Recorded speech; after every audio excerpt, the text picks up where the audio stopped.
مذہب مطلب آخرت کی فکر ہے لوگوں کو، دنیا میں کیا ہو رہا ہے اس کی نہیں، کہ میں جنت جاؤں گا۔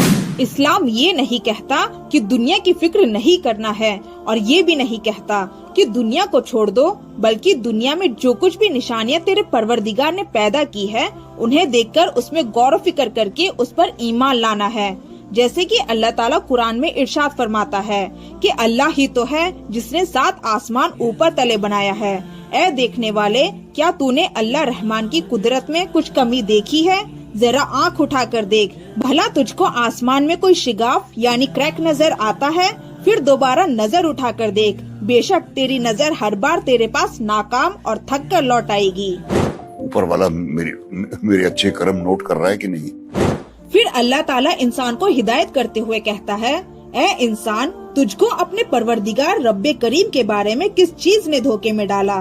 وہی تو ہے جس نے تجھے بنایا اور تیری اعضاء کو ٹھیک کیا اور تیری قامت کو معتدل رکھا اور جس صورت میں چاہا تجھ کو جوڑ دیا، مگر افسوس تم لوگ جزا کو جھٹلاتے ہو، حالانکہ تم پر نگہبان فرشتے مقرر ہے، تمہاری ہر بات کو لکھنے والے ہیں، جو تم کرتے ہو اسے جانتے ہیں۔ بے شک نیکوکار نعمتوں کی جنتوں میں ہوں گے اور گنہگار دوزخ میں، یعنی جزا کے دن اس میں داخل ہوں گے۔ اللہ میں یہاں بیٹھے ہوئے ہیں اوپر، وہ ہر ایک کو دیکھ رہے ہیں اور ہر ایک کے بارے میں نوٹ کر رہے ہیں کہ اس نے کیا کیا، اس نے کیا، بہت ہی بزی رہتے ہیں۔ اور ایک جگہ اللہ تعالیٰ قرآن میں ارشاد فرماتا ہے، وہ سمجھتے ہیں کہ ہم ان کی چھپی بات اور ان کی کانافوسی سنتے نہیں، کیوں نہیں، بلکہ ہمارے مقرر کیے ہوئے فرشتے ان کے ساتھ میں ہی ہیں اور وہ لکھتے رہتے ہیں۔ کیا یہ لوگ یہ خیال کرتے ہیں کہ ہم ان کی پوشیدہ باتوں اور سرگوشیوں کو سنتے نہیں؟ کیوں نہیں، سب سنتے ہیں، اور ہمارے فرشتے ان کے پاس ان کی سب باتیں لکھ لیتے ہیں۔ فرینڈز، اس طرح اللہ تعالیٰ ہمیں قرآن کی آیتوں سے آگاہ کرتا ہے تاکہ جھٹلانے والے لوگوں کو ان کا پورا بدلہ دیا جائے۔ اور سورہ کاف میں اللہ تعالیٰ فرماتا ہے، اور ہم ہی نے انسان کو پیدا کیا ہے اور جو خیالات اس کے دل میں گزرتے ہیں ہم ان کو جانتے ہیں، اور ہم اس کے رگی جان سے بھی زیادہ قریب ہے۔ جب وہ کوئی کام کرتا ہے تو 2 لکھنے والے فرشتے جو دائیں بائیں بیٹھے ہیں لکھ لیتے ہیں۔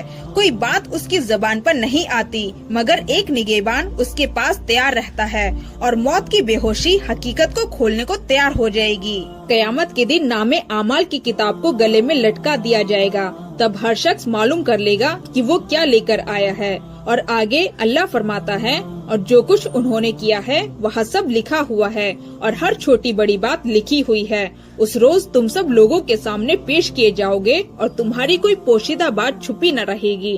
پھر جس ویکتی کو اس کی کتاب اس کے داہنے ہاتھ میں دی جائے وہاں کہے گا، دیکھو میری کتاب پڑھو، مجھے معلوم تھا کہ میں اپنا حساب چکاؤں گا، تو وہاں سکھ میں جیون میں اونچے استھان پر ہوگا۔ اور جس ویکتی کو اس کی کتاب اس کے بائیں ہاتھ میں دی جائے وہ کہے گا، کاش میری کتاب مجھے کبھی نہ دی جاتی اور میں یہاں نہ جانتا کہ میرا حساب کیا ہے۔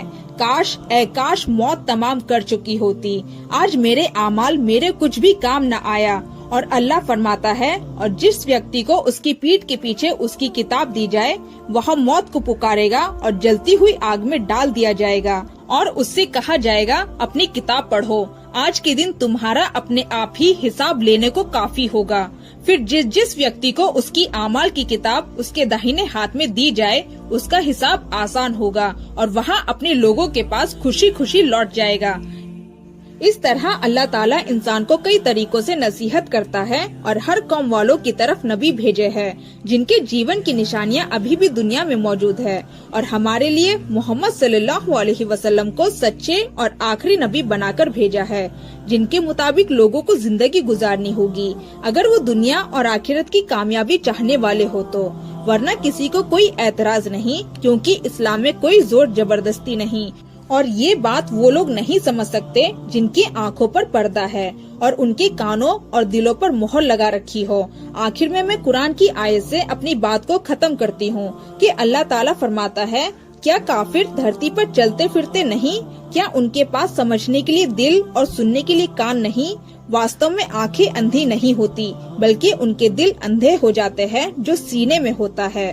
بات یہ ہے کہ آنکھیں اندھی نہیں ہوتی بلکہ دل جو سینوں میں ہیں وہ اندھے ہوتے ہیں۔